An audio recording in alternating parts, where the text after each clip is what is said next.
అదే RTV app వార్తల్ని క్షణాల్లో చదివే అవకాశం ఉంటుంది. ఒక న్యూస్ పేపర్, ఒక టెలివిజన్ ఛానల్ మీ చేతుల్లో ఎప్పుడు ఉంటాయి. డేవిడ్ కాలర్ ఉన్నారు. డేవిడ్ గారు మాట్లాడండి. మీరు ఒకసారి ఆ వీడియో ఉంటుంది. డేవిడ్ గారు నమస్తే అండి. నమస్తే అండి. ఇప్పుడు మన ప్రవీణ్ పాడాల్ గారు చనిపోయిన తర్వాత scene of offence night 11:30 to 11:45 మధ్యలో చనిపోయారు అంటున్నారు.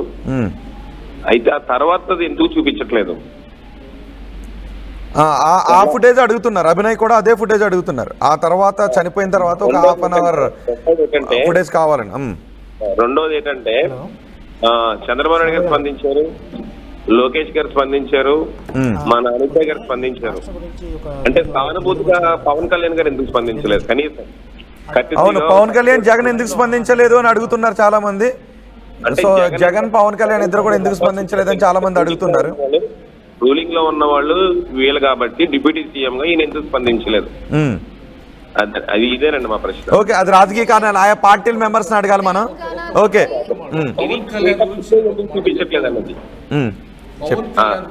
సీన్ ఆఫ్ అఫెన్స్ ఫుటేజ్ ఎందుకు చూపించట్లేదు? అందరూ దాన్ని లేవనెత్తున్నారు. ఈ రోజు వరకు కూడా ఎందుకు చూపించకుండా కేసు క్లోజ్ చేస్తామని అంటున్నారు. రెండు రాష్ట్రాల్లో కూడా పీస్ లేదండి అసలు ఇప్పుడున్న సిచ్యువేషన్ కి. ఎందుకు డిప్యూటీ సీఎం గారు కనీసం ఒక స్పందన ఎందుకు లేదు? ఇంతమంది కనీసం సీఎం గారు ఒక మాట మేము దర్యాప్తు చేస్తాము అని ఒక మాట చెప్పారు, అక్కడితో వదిలేశారు. కానీ సమ్ ఇష్యూస్ కూడా మనిషికి లేదు. ఆవులను చంపేశారని సనాతన ధర్మం అని ఆయన మొదలుపెట్టారు పవన్ కళ్యాణ్ గారు. ఈ రోజు మనిషిని చంపేస్తే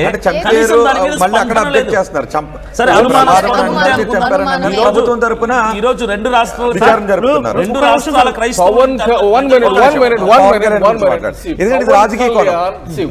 ఒక్క నిమిషం అండి. అంటే మీకు కావాల్సింది క్రైస్తవులకు కావాల్సింది పవన్ కళ్యాణ్ ఎందుకు మాట్లాడలేదు, జగన్ ఎందుకు మాట్లాడలేదు అనేది కాదు. అది పొలిటికల్ యాంగిల్. అది వాస్తవం. ఆయన మరణానికి వాస్తవం తెలుస్తుందా లేదా అనేది మనకు కావాల్సిన. ఆయన చనిపోయారు, అనుమానాస్పదంగా చనిపోయారు, కానీ వీళ్ళందరూ కూడా యాక్సిడెంట్. కూటమి ప్రభుత్వంలోని ఇన్వెస్టిగేషన్ జరుగుతుంది కాబట్టి వ్యక్తులు అంటే పొలిటీషియన్స్ మాట్లాడలేదు అనేదని రాజకీయ కోణంలో, కానీ అక్కడ విచారణ సక్రమంగా జరుగుతుందా లేదా అనేది న్యాయం కోణంలో. డిపార్ట్మెంట్ వాళ్ళు ఇన్వెస్టిగేషన్ చేశారు, స్పెషల్ ఇన్వెస్టిగేషన్ ఆఫీసర్స్ ని అపాయింట్ చేశామని చెప్పారు. 20 రోజులు ఇన్వెస్టిగేషన్ చేసిన తర్వాత ఇదిగో ఇవే మా ఫుటేజెస్ అని చెప్పారు. ఇప్పుడు వీళ్ళు చేసిన ఇన్వెస్టిగేషన్ ఇచ్చిన రిపోర్ట్ ఏంటో, కంప్లైంట్ ఏంటి, సస్పీషియస్ డెత్ గా ఇచ్చాం అంటే అనుమానాస్పద మృతిగా. వీళ్ళు ఏ కోణంలో ఏ యాంగిల్లో ఇన్వెస్టిగేషన్ చేశారు? ఎంతసేపు డిపార్ట్మెంట్ వాళ్ళు అది యాక్సిడెంట్ అయిన కోణంలోనే ఇన్వెస్టిగేషన్ చేశారు తప్ప ఏమో ఆ హత్య కూడా అయి ఉండొచ్చు అనే కోణంలో ఎందుకు ఇన్వెస్టిగేషన్ చేయలేదు? ఎక్కడ కూడా రెండు వైపులా ఇన్వెస్టిగేషన్ చేస్తేనే కదా ట్రూత్ అనేది బయటకు వస్తుంది. ఎంతసేపు 20 రోజుల నుంచి కూడా యాక్సిడెంట్ అన్న కోణంలో ఇన్వెస్టిగేట్ చేశారు తప్ప హత్య అనే కోణంలో చేయలేదు. మీరే మాట్లాడుకుంటారా? ఇప్పుడు ప్రతిసారి మీరే మాట్లాడుతున్నారు. నన్ను మాట్లాడినారా? మీరు మాట్లాడుకోండి. చెప్పండి. ఇప్పుడు ఐజీ గారు ప్రెస్ మీట్ చూశారు మీరు నిన్న? చూశాను. అందులో ఆయన ఏం చెప్పారు? 1-2 నెలలు వెనక్కి వెళ్ళి కూడా ప్రవీణ్ గారి కాల్ డేటా చూసాం, అంతా నార్మల్గా ఉంది, ఏమన్నా అనుమానాస్పదంగా కాల్స్ ఏమన్నా జరిగాయా? అది ఏ యాంగిల్లో ఇన్వెస్టిగేషన్ చేయడం అంటారు? ఏదన్నా హత్య అనే యాంగిల్లో ఏమైనా ఉన్నాయా అని చెప్పి ఎవిడెన్స్ల కోసం వెళ్ళారు లేదా? 400 సీసీ ఫుటేజ్లు ఎందుకు చూశారు? అనుమానాస్పద అదే పోలీస్ డిపార్ట్మెంట్ లో ఉన్న ఎస్పీ గారు ముందు వైన్ షాప్ కి సంబంధించినటువంటి ఫుటేజ్లు రిలీజ్ అవుతే ఆ ఫుటేజ్లకి మాకు సంబంధం లేదు, ఆ ఫుటేజ్ మన రీసెంట్ ఐజీ గారు పోస్ట్ మార్టం రిపోర్ట్ అనౌన్స్ చేసే ముందు ఆ ఫుటేజ్ లే మేము తీసాము. ఇప్పుడు అంటే ఇప్పుడు ఎస్పీ గారు చెప్పింది అబద్ధమా, ఐజీ గారు చెప్పింది అబద్ధమా? ఎస్పీ గారు ఆ ఫుటేజ్ మేము తీయలేదు. ఎస్పీ గారు మాకు సంబంధం లేదన్నది ప్లే చేయండి. మీరు సంబంధం లేదు కాదు, మేము తీయలేదు, అఫీషియల్ గా మేము తీసి మేము అఫీషియల్ రిలీజ్ చేస్తాం. అప్పుడు వరకు ఆగండి అన్నారు అంతే. అప్పుడు వరకు ఆగండి అంటే ఏంటి? అంటే ఏంటి? రిలీజ్ అయినవి అవునా కాదా, ఎస్ఆర్ నో అని చెప్పినట్టు కాదు, న్యూట్రల్ గా ఉన్నారు. న్యూట్రల్ గా ఉండి 20 రోజులు ఇన్వెస్టిగేషన్ చేసి వీళ్ళు ఏం చేశారు? ఇప్పుడు కొత్తగా పాత ఫుటేజ్ తెచ్చి చూపించారు. ఎంతసేపు తాగే వైన్ షాప్ లో ఫుటేజ్ లేదు కనిపిస్తుంది తప్ప 14 మొహం కడుక్కున్నట్టు గానీ, వాటర్ బాటిల్ కొన్నట్టు గానీ, మందు తాగినట్టు గానీ ఇవేవి కనిపించవు వీళ్ళకి. ఎంతసేపు వైన్ షాప్ లో ఫుటేజ్ నాకు అర్థం కాదు. ఇప్పుడు మీరు ఎంతసేపు బట్టలు వేసినా కనపడుతున్నారు, బట్టలు లేకుండా ఉండరా? మీరు ఉంటాము. ఎక్కడ ఉంటారు? ఇంట్లో బెడ్రూమ్ లో ఉంటాం. ఆయన తాగేది కూడా షార్ట్ గా తాగుతాడు. సీసీటీవీ ముందు తాగడు. ఆయన ఎక్కడ భోజనం చేయలేదా? భోజనం చేయలేదా? మనకేం లేదా? కూల్ డ్రింక్ ఇప్పుడు ఆయన 6 చోట్ల యూపీఐ పేమెంట్స్ చేశారని చెప్పారు. 3 చోట్ల వైన్ షాపులు, 1 చోట పెట్రోల్ బంకు, ఇంకొక 2 చోట్ల ఏ చిన్న చిన్న బడ్డీ షాపులో మీ ఫోన్ నేను కంట్రోల్లో తీసుకొని మిమ్మల్ని బెదిరించి మీ పాస్వర్డ్ ఇంకా అదైపోతే మళ్ళీ ఇటు వస్తున్నారు. ఇప్పుడు ఏమండి, ఇప్పుడు దాకానేమో అనుమానాలు అంటారు, మళ్ళీ అదే బ్లాక్ మెయిల్ అంటారు. ఇప్పుడు అసలు నాకు అర్థం కాదు. ఒక నిమిషం సార్, ఇప్పుడు సాధ్యం అవుద్దా? ఎందుకు సాధ్యం కాదు సార్? ఇప్పుడు నన్ను బెదిరించి నా ఫోన్ మీరు కంట్రోల్లో తీసుకోగలరా లేదా? తీసుకుని బయట సినిమాల్లో మాత్రం మనకు కనిపిస్తుంది. ఇంట్లో వాళ్ళని పెట్టినప్పుడు మీరు బయట తిరగండి అని అన్నప్పుడు సినిమా కాదు సార్, సినిమా కూడా కేమ్ ఫ్రమ్ రియాలిటీ. బయటకు వచ్చిన తర్వాత రియాలిటీ నుంచి సినిమా వచ్చింది. మరి ఎందుకు సినిమా చూడొద్దంటారు మీరు? మనం తప్పించుకుని పోలీసుల దగ్గరికి రొమాన్స్లు, ఎక్స్పోజింగ్లు, వల్గారిటీ ఉంటదని చూడొద్దు. బైబిల్లో కూడా ఉంటుంది, ఎందుకు చదవమంటున్నారు? మరి బైబిల్లో ఉండేది దేవుడు చేసింది కాదు, మనుషులు చేసిన తప్పు అక్కడ బైబిల్లో రాపించారు. సినిమాల్లో కూడా బైబిల్లో కూడా మనుషులు చేసినవే చూపిస్తున్నారు. అది ఎక్స్పోజింగ్ కదా, అది రొమాన్స్ కదా. ఇక్కడ కూడా శృంగారం ఉంది కదా. ఎక్కడుంది? లైంగిక ఉద్వేగం కలిగించి బైబిల్లో దేవుడు చేశాడా? ఇప్పుడు మీరు సినిమాల్లో సరే మీరు చెప్పండి, బైబిల్లో దేవుడు చేశాడు? చేయించాడు. ఎవరితో చేయించాడు? చేయించాడు. మాట్లాడదామా?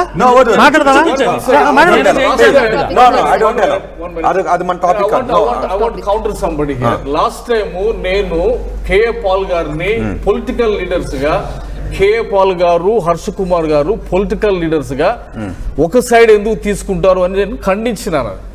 హిందూ మతం మీద అనిపిస్తుందా అనుమానాలని నివృత్తి చేయండి అని అడుగుతుంటాను. ఓకే, అనుమానాలు నివృత్తి చేయను కానీ బట్ హైందవ సంఘం మీద నిరాధారణమైనటువంటి ఆరోపణలు మోపేటప్పుడు అది ఖండించలేదు అని నేను మాట్లాడాను. హిందువులని అనలేదు, క్రైస్తవుల్లో చేసి ఉండొచ్చు, ముస్లింస్ లో చేసి ఉండొచ్చు, హిందువులో చేసి ఉండొచ్చు. ఎవరు చెప్పారో నాకు అనుమానాలు ఉన్నాయి, ఇది హత్యని నమ్మే కారణాలు. బట్ ఒక పాలిటీషియన్ గా ఎక్కువ కోణం అంతా హిందువుల మీదకి వెళ్తున్నప్పుడు ఆయన ఒక స్టేట్మెంట్ కూడా రిలీజ్ చేయలేదు. అది నేను మాట్లాడుతుంది. ఇది ఇక్కడ హిందూ ముస్లిం కాదు, ఇక్కడ హిందూ క్రిస్టియన్ ఉంది, ఇక్కడ Muslim is out of the picture year.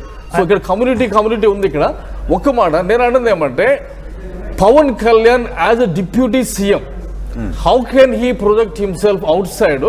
ఒక రిలీజియస్ ఫిగర్ గా ఆయన ఎట్లా పాలిటీషియన్ గా అందరి తరపున ఉండాల్సి, అంటే క్రైస్తవులు ఉన్న భయాల గురించి నేను మాట్లాడుతున్నాను. మా డిప్యూటీ సీఎంఏ సనాతన ధర్మానికి కొంగు కాస్తా ఉంటే మాకు రక్షణ, ఆయన ఒక స్టేట్మెంట్ ఇవ్వలేదు. బయట పబ్లిక్ గా ఓకే రిలీజియన్ అది నీ ప్రైవేట్ ఇష్యూ, లిక్కర్ తాగటం అది నీ ప్రైవేట్ ఇష్యూ, రిలీజియన్ కూడా నీ private issue. But as long నువ్వు ఒక పబ్లిక్ ఆఫీసులోకి వచ్చినప్పుడు గవర్నమెంట్ ఆఫీసర్గా రిలీజన్తో నీకు సంబంధం ఉండకూడదు. ఆ విషయంలో ఆయన ఒక స్టేట్మెంట్ ఎందుకు చేయలేదు? క్రైస్తవుని ధైర్యపరుస్తా, ఆయన ఒక్క సైడ్ ఎందుకు తీసుకోవాల్సి వస్తుంది? దీని మీద నేను మాట్లాడతాను. అభినయ్ గారు చెప్పిన ఒక పాయింట్ చెప్పేసి ఇక్కడికి వస్తాను నేను. అభినయ్ గారు ఏమంటున్నారంటే సీఎం ఎందుకు మాట్లాడలేదు, ఒక మనిషికి విలువ లేదని మాట్లాడారు. అసలు ఈ కేసు మీద పెట్టినంత శ్రద్ధ రాష్ట్రంలో ఎన్నో హత్యలు జరిగాయి. ఈ మధ్యకాలంలో ఎక్కడ కూడా ఇంత లోతైన దర్యాప్తు జరగల, ఇంత ఇన్వెస్ట్మెంట్ జరగల. అంటే పోలీసుల సమయం కానీ ప్రభుత్వం లేకపోతే సీఎం గారు ప్రత్యేకంగా చొరవ తీసుకుని 45 నిమిషాలు ఈ కేసు గురించి నాతో మాట్లాడారని చెప్పి ఐజీ గారు చెప్పారు. ఒక సీఎం స్థాయిలో ఒక యాక్సిడెంట్ జరిగితే 45 నిమిషాలు రోజులో కేటాయించిన చిన్న విషయమా? ఒక డిపార్ట్మెంట్ అంతా 5 విభాగాలుగా ఉండి లోతైన దర్యాప్తు చేసి అన్ని ఆధారాలు అసలు ఎక్కడక్కడ కించి అనుమానం లేకుండా ఇన్ని ఆధారాలు తీసుకొచ్చి అక్కడ పెడితే ఇంకా పక్షపాతంగా వ్యవహరిస్తున్నారు, ప్రయారిటీ ఇవ్వట్లేదు. ఇప్పుడు మీడియా కూడా, మెయిన్ మీడియా కూడా ఈనాడు మీరు ఏంటంటే అసలు బాధ మిస్టర్ బోడా ఏంటి బాధ అని చెప్పి అసలు కాదన్నా, ఎందుకంటే అట్లా పిచ్చాను పట్టిందా దానికి? నేను మాట్లాడుతున్నా కదా, బాధ పిచ్చుకోకలా కలుస్తాడేంటి? మనం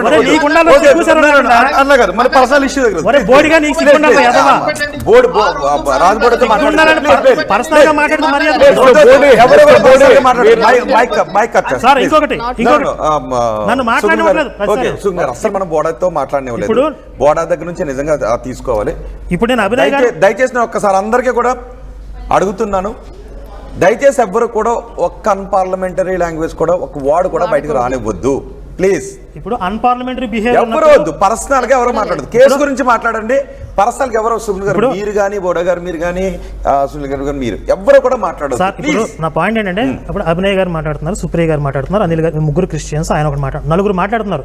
నలుగురు మాట్లాడిందని నేను సమాధానం చెప్పాలి ఒకటి. నాకు ఎంత టైం ఇస్తున్నారు మీరు? మళ్ళీ మధ్యలో నేను మాట్లాడే మధ్యలో ఆయన దొరుకుతున్నాడు. ఓకే, బోడాకి మన సమయం లేదు, మీరు మాట్లాడిన తర్వాత బోడా దగ్గర నుంచి తీసుకుంటాను. కానీ దయచేసి ఎవరు కూడా ఒక లైన్ క్రాస్ కావద్దు ప్లీజ్. పర్సనల్ ఇష్యూలోకి అసలు వెళ్ళొద్దు. ఇక్కడ లేని వ్యక్తులను కానీ భార్యల్ని అమ్మల్ని మాత్రం దయచేసి డిబేట్లోకి ఎవరో తీసుకుంటారు. ఇప్పుడు అవధానాలు జరుగుతున్నప్పుడు అసందర్భ ప్రలాపం మధ్యలో ఒకటి దోరతాడు, అందుకేమన్నా ఆయన తీసుకొచ్చారో మదిరి. సరే, ఇప్పుడు అభినయ్ గారు మాట్లాడిందని ప్రభుత్వం ప్రయారిటీ ఇచ్చిందా లేదని మాట్లాడాను. రెండోది అనిల్ గారు చెప్పినట్లుగా పవన్ కళ్యాణ్ గారు నేను హిందువులను ప్రకటించుకోవడమే తప్పు అనే విధంగా క్రైస్తవులు చూస్తుంటే, ఒక నిమిషం చెప్పను, ఒక క్రైస్తవులు అలా ఆలోచిస్తుంటే ఓవైసీ గారు ఆయన ముస్లిం అని చెప్పుకుంటాడా, సెక్యులర్ అని చెప్పుకుంటాడా, ముస్లిమ్స్ కోసం మాట్లాడతాడా, హిందువుల కోసం మాట్లాడతాడా? అప్పుడు ఎందుకు మీకు అభ్యంతరం రాలేదు? తర్వాత విజయమ్మ గారు బైబిల్ పట్టుకుని మత ప్రచారం చేస్తున్నప్పుడు మీకు ఎందుకు మీరు గర్వంగా ఫీల్ అయ్యారు? ఎందుకు మీరు ప్రౌడ్గా ఫీల్ అయ్యారు? ఆ రోజు నువ్వు ఒక రాజకీయ నాయకురాలువి, రాజకీయాలకి మతానికి సంబంధం ఏంటి, బైబిల్ పట్టుకుని ఎందుకు మత ప్రచారం చేస్తున్నావు అని చెప్పి విజయమ్మని అడగలేదు. షర్మిల గారు ఇప్పుడు ఒక జాతీయ పార్టీకి ప్రదేశ్ కాంగ్రెస్ కమిటీకి అధ్యక్షులుగా ఉన్నారు. ఆవిడ కొడుకు పెళ్లిలో పసుపు వాడినందుకు క్రిస్టియన్స్ పాస్టర్లు ఆవిడ తిడితే ఆవిడ సమాధానం చెప్పుకున్నారు. పసుపు వాడటం అనేది హిందూ ట్రెడిషన్ ఏమీ కాదు, దాన్ని సైంటిఫిక్గా కూడా వాడవచ్చు, నేనేమీ తప్పు చేయలేదు అని చెప్పి సమాధానం చెప్పుకొని కొడుకు పెళ్లికి అతిథులుగా వచ్చిన ఒక కుటుంబాన్ని మత మార్పిడి చేసామని చెప్పారు ఆవిడ, క్రైస్తవులను శాంతింపజేయడానికి. అంటే మీరు రిలీజియస్గా రాజకీయ నాయకులు మీ వాళ్ళు ఉంటే తప్పులేదు, పవన్ కళ్యాణ్ స్వతహాగా హిందూ అయి ఉండి నేను హిందూనని చెప్పుకొని మీకు అభద్రత భావం వచ్చేసిందా? ఇప్పుడు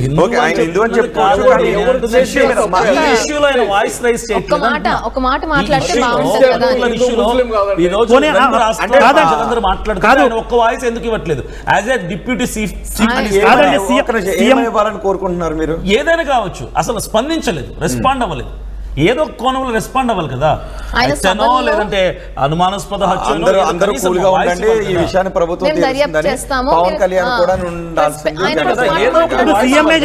సీఎంఏ చెప్పిన తర్వాత ఇంకా డిప్యూటీ సీఎం చెప్పాల్సిన అవసరం ఉందా మీకు? గందరగోళం చేశాడు కదా. గందరగోళం చేయాలా? పవన్ కళ్యాణ్ గారికి ఆ హక్కు ఉంది, నేను హిందువునని చెప్పుకునే హక్కు పవన్ కళ్యాణ్ గారికి ఉంది. ఇప్పుడు మీరేమంటారు?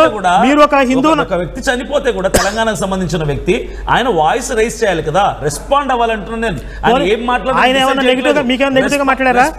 మీకేమైనా నెగిటివ్ గా మాట్లాడారా? నెగిటివ్ పాజిటివ్ పక్కన పెడితే రెస్పాండ్ అవ్వాలి కదా. Why did not he respond? మీ అనుమానాలు తప్పు. ఆయన నెగిటివ్ గా మాట్లాడలేదు కదా. మీకు నెగిటివ్ పాజిటివ్ పక్కన పెడితే సిస్టమ్ పనిచేస్తుంది కదా. ఆవు చచ్చిపోతే రెస్పాండ్ అయ్యాడు, లడ్డు గురించి ఏదో రెస్పాండ్ అయ్యాడు, ఒక మనిషి చచ్చిపోతే రెస్పాండ్ ఎందుకు అవ్వలేదు? యాజ్ ఎ డిప్యూటీ సీఎం ప్రభుత్వం రెస్పాండ్ అయ్యింది. ఆయన ప్రభుత్వంలో భాగం, ఆయన ఒక వర్గానికి మాత్రమే ఆయన ప్రభుత్వంలో భాగం. క్రైస్తవులు ఓట్లేస్తే తీసుకోవాలి. షర్మిలని అడిగారా? మీరు మీ క్రైస్తవులకే మీరు రిప్రజెంట్ రెస్పాండ్ అయ్యారు కదా. ఎవరు రెస్పాండ్ అయ్యారు కదా? కాదు, షర్మిల నేను క్రైస్తవురాలని. చంద్రబాబు గారు అయ్యారు, జగన్ రెస్పాండ్ కాదు. చంద్రబాబు గారు కాదు, షర్మిల నేను క్రైస్తవురాలని చెప్పుకున్నప్పుడు వైసీపీ నుంచి ఒక ట్వీట్ వచ్చింది, కానీ మిగిలిన ఎవరు కూడా పవన్ కళ్యాణ్ రెస్పాండ్ అవ్వలేదు, జగన్ రెస్పాండ్ అవ్వలేదు, షర్మిల కూడా దీనిపై మాట్లాడలేదు. షర్మిల గారు మాట్లాడారు ఏమని? రాజకీయ కుట్రగా దీన్ని మార్చొద్దని ఏదైనా రెస్పాండ్ అయ్యారు కదా. నేను అంటుంది ఓకే, పవన్ కళ్యాణ్ నుంచి వీళ్ళు ముగ్గురు నుంచి రాలేదు. ఓకే, ఇది రాజకీయ కోణం కాబట్టి దీన్ని రాజకీయాలకు వదిలేద్దాం. అవసరం లేదు Pawan Kalyan, there is no need for him to respond. ఎందుకంటే సీఎం అంత టైం ఇన్వెస్ట్ చేసి అంత రెస్పాండ్ అవ్వాల్సింది, రెస్పాండ్ అవ్వాల్సిన అవసరం లేదు. ప్రభుత్వంలో ఉన్నారు కానీ పార్టీ నుంచి ఉన్నారు. జనసేన అభద్రతా భావం మాట్లాడుతుంది. ఎవరు తప్పు చేసినా తప్పే, అది ఓవైసీ గానీ ఎవరైనా కానీ మతాన్ని గవర్నమెంట్ తో ముడిపెట్టితే అది విజయమ్మ గానీ పవన్ కళ్యాణ్ గానీ ఓవైసీ గానీ ఎవరైనా తప్పే. ఎందుకంటే దీన్ని బట్టి అబద్ధ భావాలు లక్షలాది మంది రాజకీయ నాయకులు ఎలా రెస్పాండ్ అవ్వాల్సింది అనేది ప్రాబ్లం ఏంటంటే. మరిన్ని వీడియోస్ కోసం ఛానల్ ని సబ్స్క్రైబ్ చేయండి, లేటెస్ట్ అప్డేట్స్ కోసం వాట్సాప్ ఛానల్ ని ఫాలో చేయండి, అండ్ లింక్ డిస్క్రిప్షన్ లో ఉంది.